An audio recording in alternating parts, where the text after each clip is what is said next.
Season 2, Episode 14. This is the season finale of Undercover Billionaire with Grant Cardone. This episode, we find out if he hit his $1 million valuation. Let's dive into it. Welcome to the Smack Fest, the beat down. The SWAT team is here on another beautiful day of shutting the week down. Hey guys, for meeting for the very first time, my name is Dauria. My channel is all about how to build passive income through rental property real estate. I built several multi-million-dollar companies from the ground up, and I show you not only how to do the same, but the ins and the outs of becoming an entrepreneur. And if you want to know more, consider subscribing. We move on to day 91, and that is the day that Grant meets with Matt and his wife to talk about the future compensation of the business Wake Up Pueblo once Grant has left, and ultimately where they're going to be for the future. And he leaves with saying, train to sustain. And basically that means you as an entrepreneur or a future entrepreneur, when you get employees, you train them to be mini me's.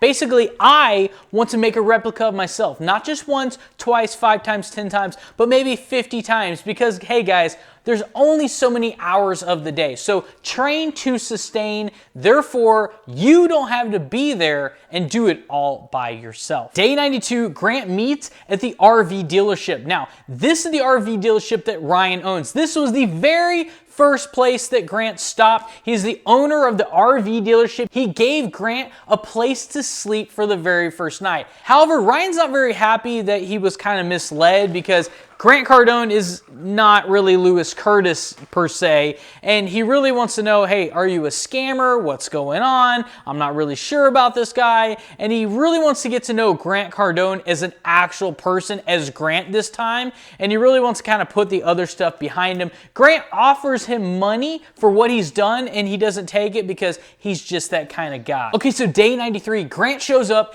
at the Wake Up Pueblo building. The next day is the grand opening, and he sits down with each one of his team members individually and offers them a long-term salary position. For instance, he would sit down and he said to one specific manager, I'll give you $31,000 a year plus commissions, basically meaning you could build up to $60,000, $90,000, $120,000, maybe $200,000 per year is what you could build on. Basically giving them a cut of the business. You bring us more business, we pay you more money. It feels a little bit more than a 9-to-5 job if you have a cut of the action at the end of the day. Day 94 is the grand opening of Wake Up Pueblo. There is a ton of people there, way more people than they anticipated. And Grant's looking around and he goes, this isn't even a grand opening. This is a sales and networking opportunity.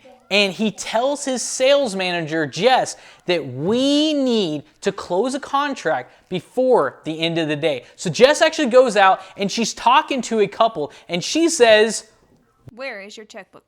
Kind of made me laugh a little bit because she literally laid it out there and did what they call asking for the sale. And she ended up closing a $10,000 a month contract worth a total of $120,000. $10,000 a month for a year. And one of the most important things you can take away from this is you need to learn how to ask for the sale. Way back in the day when I was learning how to do sales, I was working at a Kawasaki dealership and I was told by my manager to say something like, hey, what can we do today in order for you to take this home with you? Right? And let them rebuttal if they have anything to say at all. Like, oh, well, I got to talk to the boss, AKA the wife. We all know how that goes, right? And then I would already know what to say because I already knew what they were going to say. And I would say something like, well, you know, it's a lot easier to ask for forgiveness than it is for permission, right? And then sometimes that would literally say, you know what? You're right. I'm going to go ahead and buy it. And I would hate to be at the house when he gets home with that motorcycle. Day 95 is the day we've all been waiting for. Grant goes and meets the valuator at the Wake Up Pueblo building. But first, there was 3 different people on Undercover Billionaire, okay? There was Monique and Elaine. And I want to talk about them really quick, and I want to tell you how they did and why all 3 of them have something in common that you could replicate as well. So this is how all 3 of them potentially, because we're about to find out if Grant actually made it or not, Elaine borrowed $150,000 through the old bar owner to get the new deli and grocery store started.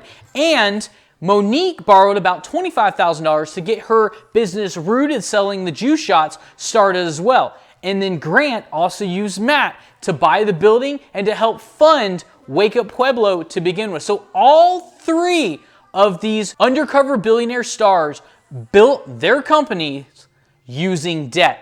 So I just wanted to point that out just in case somebody hasn't actually put that together. That's how I built my portfolio as well, and how I continue today to scale at the speed that I am scaling. So Grant sits down with the valuator, and he is super rough and abrasive, and they're going back and forth, back and forth, back and forth.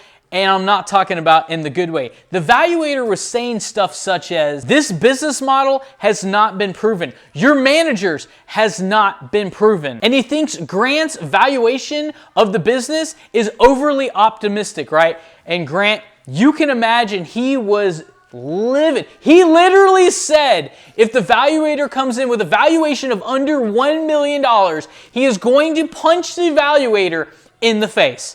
Right? So I'm sitting on the edge of my seat. I'm like, yeah, buddy, somebody's about to get punched possibly, right? And I'm like, holy cow, this is about to be a knockdown drag out. What's he going to say? And Grant literally tells the valuator, while the valuator was talking, cut all the BS. I don't want to hear anymore. Just tell me the darn number, right?